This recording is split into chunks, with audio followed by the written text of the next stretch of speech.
it's hard to believe, but this is the last week of the high school football season as far as the regular season, non-district games, week 11. And, man, it just, I've said this last week or 2 weeks ago, it's kind of been a blur. And I know with you coming in, and it's where you're in the playoffs, by the way, congratulations. Thank you. Never take that for granted. Never take that for granted. Our kids and coaches and everybody have done a phenomenal job, and really excited for this time of year. We've got a big game, obviously, coming up tomorrow night, and we got to go win that to secure 1 seed, hopefully. But very proud of our kids and how they've responded. Well, and I mentioned don't take it for granted. Midway went on a stretch where it was automatic. They were not only going to go to the playoffs, it was probably going to win a district title. They ran that district forever that had good teams in it. Then they had the bubble of 20, 21, and 22. And then last year's team with Esbern that really took a surge at the end. I just got to, I say this, and this is our 11th time to do this show, 11 or 12. But I've done this for a long time. I'm blown away at the resiliency of your football team, the program, the staff, and the players. And you've just really haven't even been here a year. Yes, but I really am blown away by that. Well, I appreciate that, David. No, that's we got to commend the coaches, got to commend, that staff and what they've been able to do and how they rallied these kids. But the biggest commitment goes to those young men. And, since the day that we got here, they've rallied, they've believed, they've embraced, what we're trying to sell and buying into the program. And they're extremely hungry to win. They're extremely hungry to really honor those that came before them. And we talk about that stuff. And there's a long legendary tradition here at Midway, and we want to sit there and make our mark on it as well. All right, so what's up for grabs is you're hosting Copperas Cove. The 4 teams are set, unless I'm wrong, because there's a 2-game split between number 4 and number 5 with Shoemaker and everyone else. So if you win and Harker Heights wins, or if they don't lose by more than 5, then you're the number 1 seed in Division I. That is correct. Okay. And then if Temple was to beat Harker Heights by 6 or more, even if you win, they would then become a number 1 seed. It could change. You play in Duncanville rather than what looks like it's pretty much is Waxahachie. And so it's still complicated. Because of the enrollment differences from Allen at 7,000 and some who are 4,000 and 5,000 and Midway's in the mid-2000s. Yeah. Do you think that there was always some thought about it, like in college football, like a super league, like a bigger. Sure. But do you still like it this way, or would you rather kind of know going in that you're Division I or Division II? Oh, I've done it both ways. Yes, you have. And so I can see the pros and cons both ways. I kind of like this, and of course for us, we already knew that we were going to be big school, and because we were the largest school in the district, so that was already set. And so the next deal was get yourself into the playoffs, and so as long as it's something like that, then maybe. But you start talking about, we're sitting at 2,700 kids, roughly, and your Duncanvilles, your Allens, and people like that are going to be sitting at 4,500 to 7,000 kids. Well, that's 2-3 times your enrollment, and for every, Latham Wissington that we have, they've got 3 of them. Yeah. And so, depth becomes a bigger issue. I think the first 11 that you put out there, the first 22 that you put out there, can really sit there and compete with them, but the war of attrition starts to set in sometimes. Yeah, and so, again, the game coming up this week with Copperas Cove, they got a quarterback in King that's put up big numbers. They got 2 long, angular, rangy wide receivers who can make plays. A running back who's a sophomore. I don't know how many of you remember Dominique Ziegler. He played at Baylor, played with the 49ers and a few other places. I think he's the one that caught the famous 2-point conversion to beat A&M from Sean Bell. But there's some lineage there, and he's a dude now, 5'10", 200 or so pounds. They have an offensive line that averages across the board 300, and like 4 of them weigh 330 or more. Yeah. So this is a challenge for you because your defense is more like smallish type guys that can run to the football. Well, and our defense is designed to, go against people that spread the field and things of that nature, and the RPO game, which is so popular nowadays, and stuff like that. And for Cove, their most popular personnel formation is 12 heavy. And, you know, that's 2 tight ends, a running back, and then heavy personnel in the game, you know, adding another lineman or something like that. And so, you know, we're going to have our work cut out for us. It's going to be a slobber knocker, and, you know, it's going to be between the hashes, and let's play some physical football. Tony Johnson, their head coach, he's coached at a lot of places. He's run a lot of camps, offensive line type guy. How much have you known him? I know Tony. You know, Tony and I are certainly aware of each other. Phenomenal coach, phenomenal man. You know, he is certainly doing this for the right reasons and his passion for kids. And we have a lot in common in a lot of different areas, and you know, just our road and how our professional career has gone and stuff like that. And so, first time I've ever gotten to go against Tony, and I look forward to the challenge. All right, so it's 12-6A. Everything's Thursday night. This game on Thursday, depending on when you're watching this, it's Thursday night. It's a 6:30 pregame on 106.7 FM, The Eagle, and a kickoff at 7. And you told me this. You and I were talking about this earlier in the week, and I would love it too, that every game should kick off at 7, non-district or not. And maybe early in the year it's a little hot or whatever, but I've always wondered why they don't all kick off at 7 o'clock. I'd love for them all to kick off at 7. Of course, that's going to be something that we're going to bring up at our next district meeting when we start you know, looking into next year and things of that nature. It makes sense to me to just start every game at 7 a.m. And I understand some of the trials and stuff that goes along with it, but the difference between 7 and 7:30 isn't that big of a deal. But, you know, 7:30, you know, kickoff for high school kids, and especially when you're traveling and getting home at 1:30 in the morning and stuff, 30 minutes can be a big deal. And so if you did anything, honestly, I think you would probably play your non-district games at 7:30 just because of the heat for the fans and stuff like that. But I would just as soon kick them all off at 7 and let's play ball, because it's beautiful right now. Oh my God, this is kind of we've had a little bit, but not really. This is like today, a gorgeous fall day when we're recording this. It's on a Wednesday. Last week at Bryan, you end up blowing them out 64-21. It wasn't like that initially because Andrew McNair, his first start after the injury, unfortunately, to Cash, who's out for the year with a knee injury. And I don't know, second or third play of the game, Andrew gets picked off. And Colleen scores like a play or two later with their speed on the edges. And I said this on the broadcast, and you told me about how he is always like up and happy and Mr. Sunshine. And I was like, we're about to find out about Andrew McNair. And then, my God, he throws the swing pass to Hayden Brock. Yes, sir. 68 yards or so, and then you score Wissington, I guess it was. Yes, sir. Then he has the long run where he tripped it. He didn't blink in that situation. A lot of guys might have like puckered up right there. Yeah, they might have. And, you know, he's been limited in the reps that he's gotten through the course of the season. And we talked about this last week. He's a phenomenal athlete, and he could play a lot of different positions for us, really could. You know, but obviously he's our signal caller and brings a different element to the game.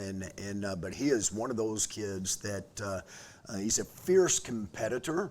And, you know, he was upset about throwing the pick, but it didn't shake him. It didn't rattle him. And, you know, he was upset at himself and you know, was sitting there saying, that's my bad. I'm not going to make that mistake again. And obviously he had a great game. There's a couple of guys, I'm going to do this now while it's on my mind because I have an attention deficit. I mean, like I could forget where I'm doing this interview and call you the wrong name. I'm kind of kidding. Heriberto Torres had a big play. Huge.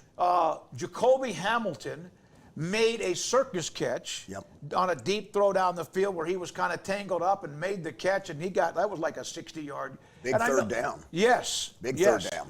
And I know we talk about Lathan, and there's other like Tyler Scythe and Cantrell, and Landon and a few others, but I like those guys made plays, and others like I mentioned Brock, Hayden Brock. I think I said Ted. Yes, sir. Hayden Brock on the little swing pass out in the flat. There was a big play. Got guys that just step up. I said something to Coach Crane, the offensive coordinator, about Jacoby. He goes, yeah, we needed him to do that again. And so then it's there, right? What does it mean when they make a play like that? Well, I'm going to tell you, it's a boost to their confidence as well. And, you know, talk about a Hayden Brock. We moved him up from JV a couple of weeks ago, and this was, kind of speaks to our program, what we're trying to produce and grow and the development and stuff like that. But, he was a heck of a football player for us on the JV group, but he got a lot of valuable reps. And so now all of a sudden his number gets called. We threw the pick, second, third play of the game. It took him about 2 plays to go down and score. And then Hayden Brock has the big run, the big catch right there, and runs it all the way down the field to inside the 10. And that's huge. It's fun to watch guys like Hayden, like a Jacoby Hamilton, who has been up the whole season. He's had some big catches here and there. He had a big touchdown call back a couple of weeks ago, and but that was a huge third down conversion because we were. We kind of spit and sputtered there the first series of the second half, and then he came out and converted like a 3-and-13, I believe is what it was, and almost scored right there. Alberto Torres, I call him Beto, but Beto, because we're sitting there, right before half, they had scored, and if I remember correctly, it made it 36-14. And they were going to get the first possession. And then we turned the ball over. Yeah. And they got a minute and change. And I'm thinking, oh my gosh, if they go down and score again, that'll make it 36-21. And they get the ball first, second half. And, if they were to take that down and score, now it's a 36-28 ball game. At one point it's 36-7, and the next point it's a whole different ball game. But our kids just continue to sit there and play hard. Of course, I'm a bit of a psycho, and all those things are going through my head.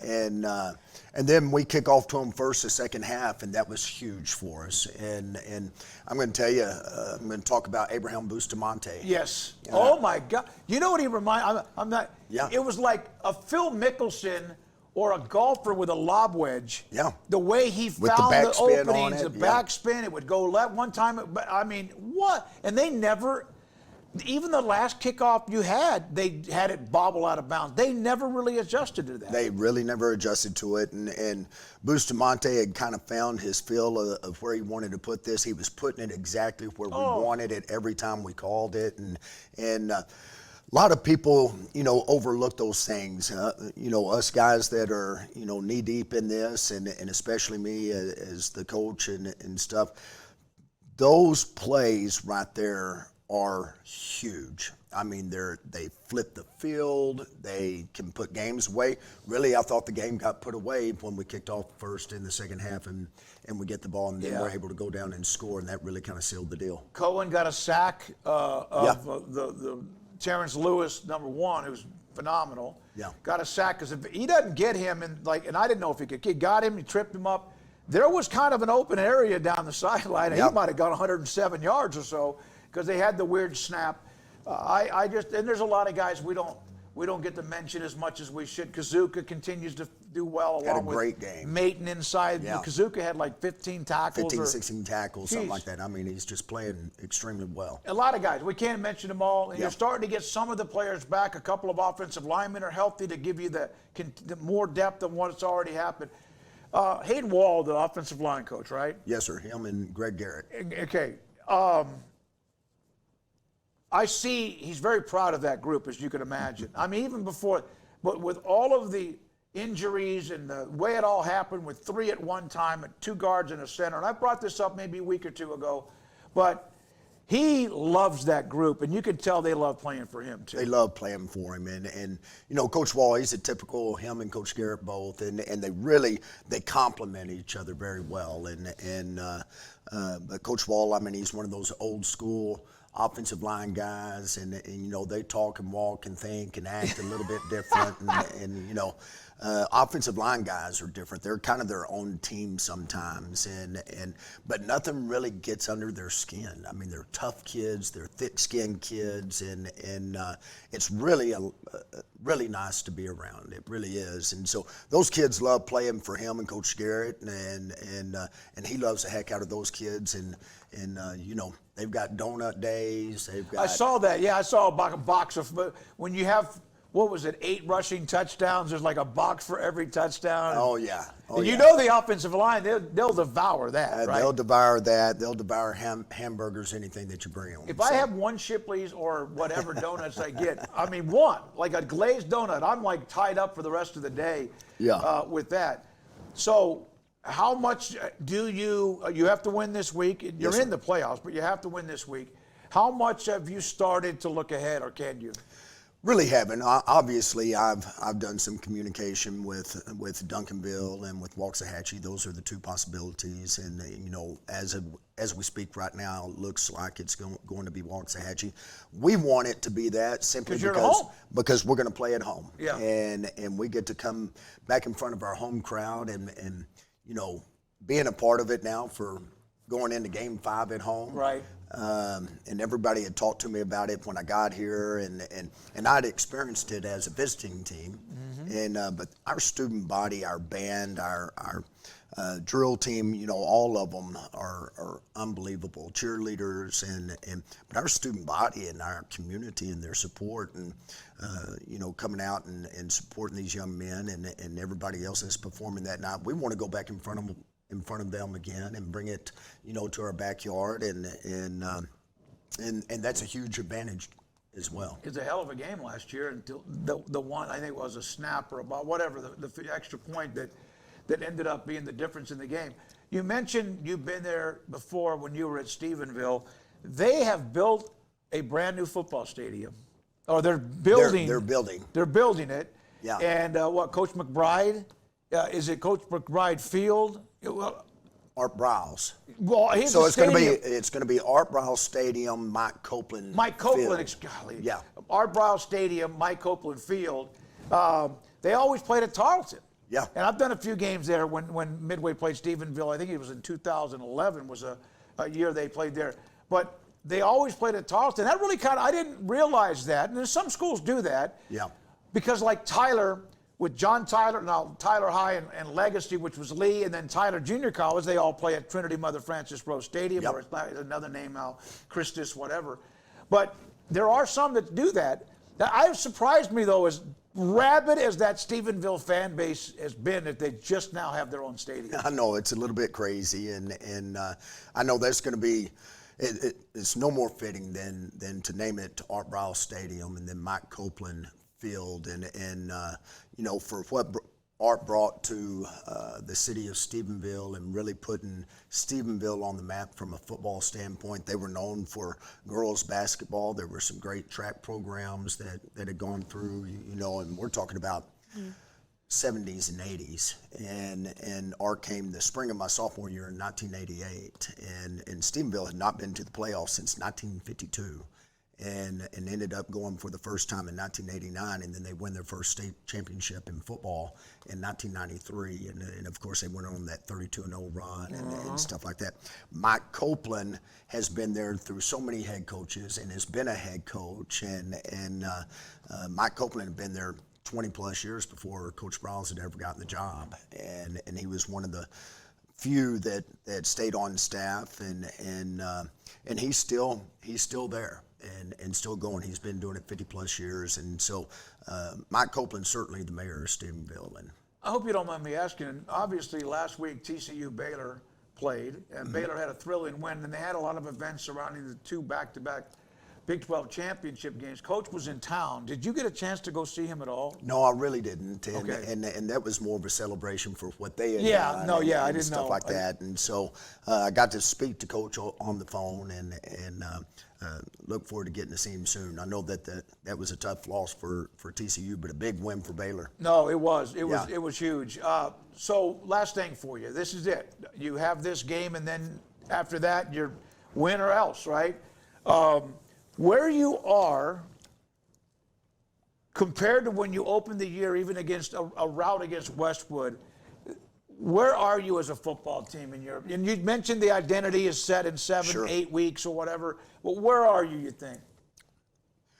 I really thought, and we've said this several times, and we speak to the kids about it all the time, and you try to speak things into existence, really, and in a positive way. And so, we had pinpoint week 7, week 8 as being, hey, create our identity and stuff. And then week 9 for us was, this is when you've got to gel, and game 9, game 10, moving forward going into the playoffs. Because if you want to make a big run in the playoffs, big meaning hey, let's get to Thanksgiving. And then if we can get to the Sweet 16 or the Grade 8 or something like that, then everybody's good and anything can happen. And but if you're gelling at the right time, and I thought last week, despite the opponent, despite all that stuff, because that was a good opponent, I thought that was the first time all season from game 1 to game 9, we've been trying to find minutes and we've been trying to accumulate quarters and trying to accumulate a half. That was our best game in all 3 phases. We played complementary football from a special teams and offense and defense. We turned the ball over. Unfortunately, they went down and scored, but yet we go right back down and we answer it. And so there was played some really complementary football. I really believe, if we can just build off of that and continue to keep all 3 phases playing complementary ball, and these kids keep playing as hard as they're playing, because they'll play hard and we'll make mistakes. And I've yet to see a perfect 48-minute ball game.